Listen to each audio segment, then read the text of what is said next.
बिस्मिल्लाहिर्रहमानिर्रहीम। Dear student, unit 3 chemistry new book. आज हमारा टॉपिक है chemical formula of binary ionic compounds. सबसे पहले बाइनरी में क्या होता है? 2। तो बाइनरी के लफ्ज़ से जो डेफिनेशन हमारे ज़हन में आएगी उसमें यह है कि इसमें हमारे पास जो फार्मूला है केमिकल फार्मूला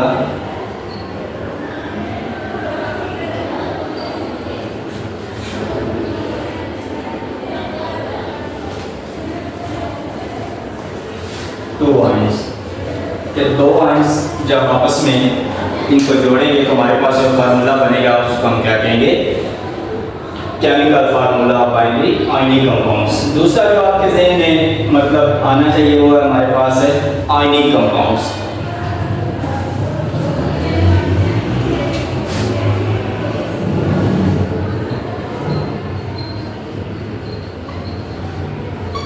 तो काफ़ी दफ़ा हम पहले डिस्कस कर चुके हैं कि आयनिक कंपाउंड्स जो हैं आयनिक बॉन्ड की सूरत में जो बनने वाले आयंस होते हैं और आयंस जब आपस में जुड़ते हैं तो मतलब यानी बॉन्डिंग बनाते हैं। जब यानी बॉन्डिंग के बॉन्ड्स आपस में मज़ीद जुड़ते हैं तो वो क्या बना देते हैं? हमारे पास यानी कंपाउंड्स बना देते हैं। सीधा आपने याद ये रखना है कि एक हमारे पास इसमें मतलब नेगेटिव पार्टिकल होगा और एक हमारे पास क्या होगा? पॉजिटिव पार्टिकल होगा और इन पर चार्ज होगा। किस वजह से?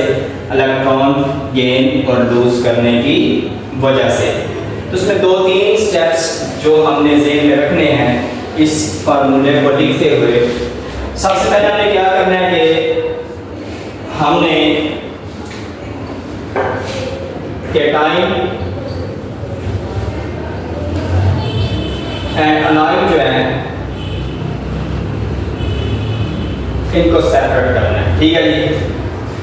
अब कैटाइन आप लोग जानते हैं, पहले आपने पढ़ा हुआ है कैटाइन वो है जो इलेक्ट्रॉन को लूज करता है और इस पर पॉजिटिव चार्ज होता है, और अनायन जो है वो इलेक्ट्रॉन को गेन करता है और उस पर कौन सा चार्ज होता है? नेगेटिव चार्ज होता है। तो सबसे पहले पॉइंट हमारे पास क्या है कि जो भी हमारे पास एक आयनिक कंपाउंड्स गिवन है उसका हमने सबसे पहले क्या करना है कि हमने उनके नेगेटिव और पॉजिटिव जो आयंस हैं उनको हमने क्या करना है? अलग करना है। यानी कैटाइन और अनायन को हमने क्या करना है? अलग करना है। उसके बाद जो सेकंड स्टेप है वो क्या है कि हमने उसके ऊपर चार्ज लिखना है।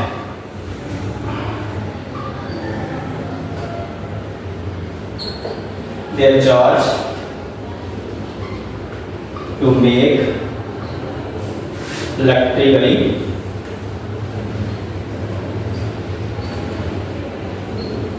Neutral compound. अब न्यूट्रल कंपाउंड कौन से होते हैं इसकी एग्जांपल मैं आपको दे दूं। जिस तरह हमारे पास है NaCl।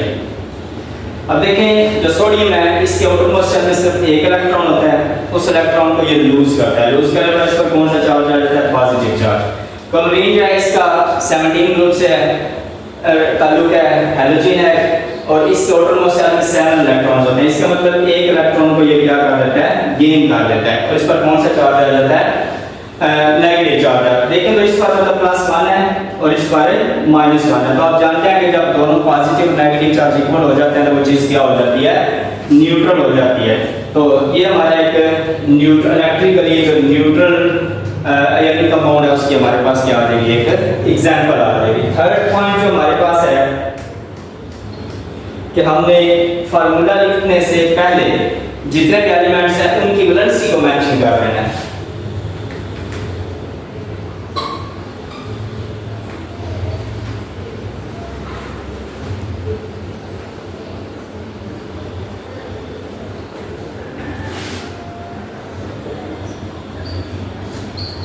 टॉप राइट कॉर्नर देखिए इसको किस तरह लिखना है। देखिए फॉर एग्जांपल अभी सोडियम और क्लोरीन ऑलरेडी आपके पास लिखना है। ऑक्सीजन है, ऑक्सीजन की जो वैलेंसी है वो -2 है। इसी तरह हमारे पास जो कैल्शियम है उसका 2+ है। तो तीसरा पॉइंट हमारे पास क्या आ गया कि हमने क्या करना है कि वैलेंसीज को इसके ऊपर लिखना है। अब हम 2-3 चीज़ों को ज़हन में रखेंगे जब कोई भी हमने फार्मूला दिया उसको ज़हन में रखना है। ये बात आप ऑलरेडी पढ़ चुके हैं कि हमने इसको सिंबॉलिकली रिप्रेजेंट करना है। सिंबॉलिकली रिप्रेजेंट करने का मतलब है सबसे पहले फॉर एग्जांपल सोडियम है तो उसका हमने सिंबल लिखना है। अगर लेट्स सपोज हमारे पास कैल्शियम है तो उसका हमने सिंबल लिखना है। इसी तरह हमारे पास ऑक्सीजन, नाइट्रोजन, कार्बन जो भी मतलब हमारे पास एलिमेंट्स आएंगे हमने उसके ऊपर क्या लिखना होता है, सबसे पहले सिंबल लिखना होता है। सबसे पहले क्या हमारे पास आ गया कि राइट सिंबल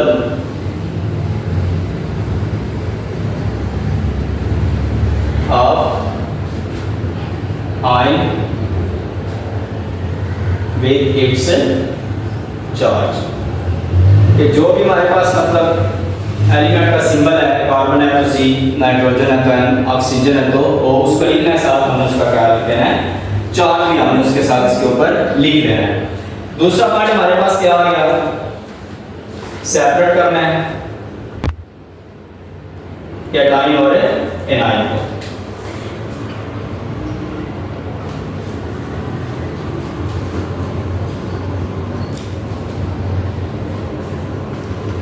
और जो इसके साथ आपने बात याद रखनी है बेटा वो ये है कि आपने हमेशा जो कैटायन है उनको पहले लिखना है और जो एनायन है उनको बाद में लिखना है। जैसा कि फिर दोबारा से एग्जांपल आ गया, लेट्स सपोज हमारे पास लिथियम ऑक्साइड है, ठीक है। अब लिथियम जो है इस पर पॉजिटिव चार्ज होता है क्योंकि इसके आटोमोस्ट शेल में एक इलेक्ट्रॉन है और उसने वो क्या करना होता है, लूज करना होता है। और ऑक्सीजन जो है इसका दो होते हैं, इसके आउटरमोस्ट शेल में दो की डेफिशिएंसी होती है तो इसमें दो इलेक्ट्रॉन को क्या करना होता है, गेन करना होता है। तो ये पॉजिटिव कैटायन है, इसको हमने पहले लिखना है, ये नेगेटिव है तो इसको हमने किसमें कब लिखना है, बाद में लिखना है।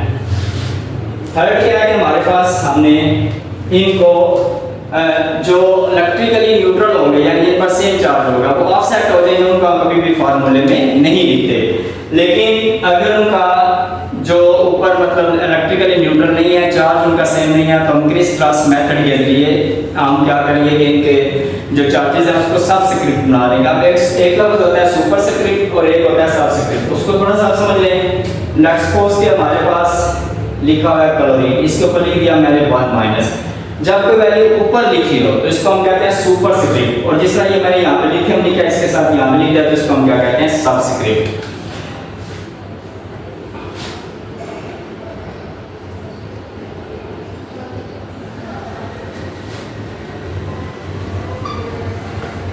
Use this method to draw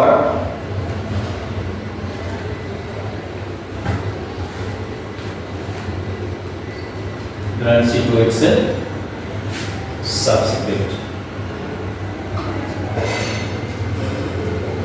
फिर रिपीट कर रहा हूँ कि अगर सबस्क्रिप्ट यानी कि सुपरस्क्रिप्ट जो है सेम होंगे, कोई भी जो दो आइंस आपस में जोड़ रहे हैं वो इलेक्ट्रिकली न्यूट्रल हो जाएंगे। अगर वो मतलब ये सेम नहीं होंगे तो फिर हम इसको फार्मूले में क्या करना है, मेंशन करना है। ये 3 पॉइंट्स आपने ज़हन में रखने हैं। अब हम इसकी 2-3 जो है वो एग्जांपल्स हैं उनको सॉल्व कर लेते हैं। सबसे पहले हम कर लेते हैं लिथियम ऑक्साइड को। अब देखिए लिथियम है, लिथियम पर क्या है, 1+ चार्ज है। ऑक्सीजन पर हमारे पास क्या है, इसकी वैलेंसी होती है -2। देख अब ये इलेक्ट्रिकली न्यूट्रल नहीं है, ठीक है। तो अब क्या करेंगे कि क्रिस क्रॉस मेथड के जरिए इसकी वैलेंसी यहाँ पर और इसकी वैलेंसी को हम क्या करेंगे, यहाँ पर ले आएंगे। और जब हम इसका फार्मूला लिखेंगे तो ये हमारे पास बन जाएगा Li2O लिथियम ऑक्साइड। नेक्स्ट हम एक और एग्जांपल ले लेते हैं, कैल्शियम क्लोराइड की एग्जांपल ले लेते हैं। देखिए अब जो कैल्शियम है अगर इसका हम चार्ज देखें तो इसका +2 चार्ज होता है, ठीक है। +2 चार्ज कैसे होता है, क्योंकि जो कैल्शियम है इसका अलग दूसरे ग्रुप से है और इसके आटोमोस्ट शेल में 2 इलेक्ट्रॉन्स होते हैं और इसे 2 इलेक्ट्रॉन्स को क्या करना होता है, लूज करना होता है। और जो क्लोरीन है इसके आटोमोस्ट शेल में 1 इलेक्ट्रॉन की डेफिशिएंसी होती है, इसलिए 1 इलेक्ट्रॉन को क्या करना होता है, ये निकलना होता है। इसका चार्ज हमारे पास क्या बन जाएगा, 2+ और इसका मेरे पास बन जाएगा नेगेटिव, ठीक है जी। अब देखें क्रिस क्रॉस मेथड के जरिए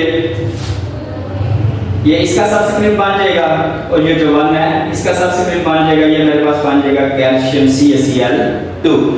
इसी तरह एक और एग्जांपल हम देख लेते हैं। वो एग्जांपल है हमारे पास एल्युमिनियम ऑक्साइड की।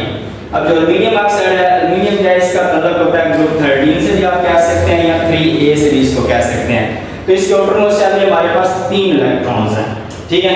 तो इसका मतलब इसका चार्ज हमारे पास क्या होगा, ये हम पहले भी काफ़ी दफ़ा डिस्कस कर चुके हैं कि जब 3 या 3 से कम इलेक्ट्रॉन तो वो अपने सॉलिड जो है उनको हमेशा लूज कर देते हैं। अगर उससे ज़्यादा हो तो मतलब वो क्या करते हैं, नॉन मेटल्स होती हैं वो ज़्यादा गेन कर 5 या 5 से ज़्यादा वो गेन कर लेते हैं। तो इसका क्या आ जाएगा हमारे पास, सुपरस्क्रिप्ट इसका बन जाएगा 3+। अब मेरे पास ऑक्सीजन आ गया। ऑक्सीजन जो है इसको हमने ऊपर भी देखा, इस पर कौन सा चार्ज होता है, 2-, ठीक है जी।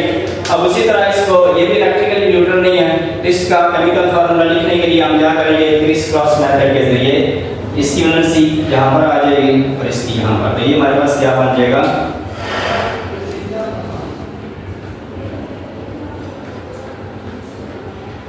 Aluminium oxide.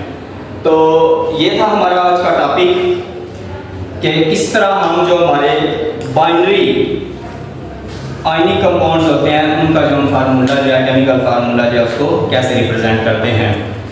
तो उम्मीद है आपको अच्छे से समझ आ गई होगी। इंशाल्लाह कल नेक्स्ट टॉपिक के साथ आते हैं। अल्लाह हाफ़िज़।